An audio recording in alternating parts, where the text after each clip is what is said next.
संपूर्ण राजस्थान में सफाई कर्मचारी सामूहिक अवकाश लेकर अनिश्चितकालीन आंदोलन की ओर अग्रसर हो गए। जिसे कर रहे हैं वो आरक्षण से भर्ती नहीं करके और केवल वाल्मीकि समाज के लोगों को रोजगार दिए गए, क्योंकि जिस तरीके से 2018 में अन्य समाज के लोग सफाई के नाम पर भर्ती तो हो गए परंतु सफाई का कार्य नहीं कर रहे। राजस्थान सेंटर का यह आदेश है अनुसूचित जाति जनजाति का, इसमें स्पष्ट लिखा हुआ है कि सफाई कर्मचारियों को और जो सफाई का कार्य करते हैं सफाई कर्मचारियों को सफाई कर्मचारी की पोस्ट डी ग्रुप से नीचे है, चतुर्थ से नीचे मानी जाती है, इसलिए इसमें आरक्षण मान्य नहीं होगा। जो परंपरागत रूप से सफाई का कार्य करते आए हैं उन्हीं लोगों को इसमें प्राथमिकता दी जाएगी। ये सेंट्रल बोर्ड का आदेश है। इसी तरीके से जस्टिस अहलूवालिया ने स्पष्ट डायरेक्शन दिए थे, तो इस डायरेक्शन में स्पष्ट लिखा हुआ है कि कोई given preference of the less experience will working take today, जो कोई अभी वर्तमान में काम कर रहा है उसके कार्य अनुभव के आधार पर उसको प्राथमिकता दी जाएगी। इतने सबूत इतने नियम वाल्मीकि समाज के पक्ष में है। 2012 के जो नियम है इस नियम में नियम संख्या 6 पर स्पष्ट लिखा हुआ है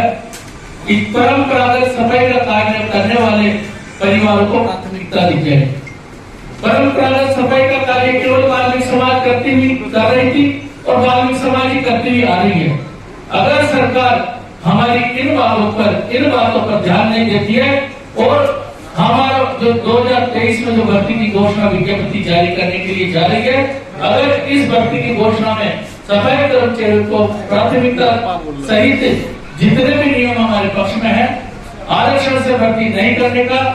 2023 में परंपरागत सफाई का कार्य करने वाले लोगों को प्राथमिकता देने का, वाल्मीकि समाज के लोगों को प्राथमिकता देने का, अगर विज्ञप्ति में इस तरह की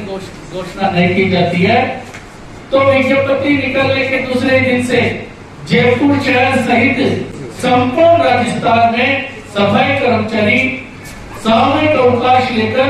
अनिश्चितकालीन आंदोलन की ओर अग्रसर हो गए, जिसकी समस्त जिम्मेदारी राज्य सरकार की होगी, क्योंकि राज्य सरकार ने हमसे जो वादा किया था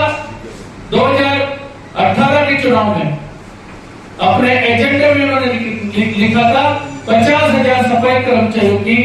भर्ती की जाएगी। इस भर्ती में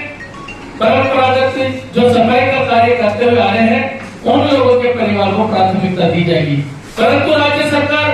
30,000 सफाई कर्मचारी की घोषणा तो कर दी, परंतु जो उसने अपने आप से जो वादा किया था उस वादे पे खरा उतर नहीं हुई। हमने 2018 में भारतीय जनता पार्टी को वाल्मीकि समाज के रोजगार छीनने के कारण उसका सबक सिखाया। अगर कांग्रेस सरकार भी हमारे वाल्मीकि समाज के साथ इस तरीके का कुटाराघात करेगी तो कांग्रेस सरकार को भी वाल्मीकि समाज सबक सिखाने में पीछे नहीं हटेगी, क्योंकि आज कांग्रेस शासन स्थापित है तो वाल्मीकि समाज के वोटों के कारण स्थापित है। 90% लोग वाल्मीकि समाज के लोगों ने कांग्रेस के पक्ष में वोट दिया था और कांग्रेस शासन को स्थापित किया था। आज संपूर्ण राजस्थान में 37 सीटें ऐसी है जो जहां पर कांग्रेस को वाल्मीकि समाज के परंपरागत वोट है 20 से 25,000 30,000 के आसपास। ये वोट बैंक जिस किसी भी पार्टी को जाते हैं, चाहे कांग्रेस पार्टी हो चाहे भारतीय जनता पार्टी हो, जिस पार्टी को कांग्रेस के वाल्मीकि समाज के वोट जाते हैं उसी पार्टी की सरकार बनती है। और हमने 2018 में ऐसा करके दिखाया है। 2018 में हमने कांग्रेस के पक्ष में वोट दिया था, कांग्रेस को विजय बनाया था, क्योंकि भारतीय जनता पार्टी ने 2018 में वाल्मीकि समाज के रोजगारों को छीना था। अगर फिर कांग्रेस सरकार किसी तरह से पुनरावृत्ति करेगी तो जयपुर शहर सहित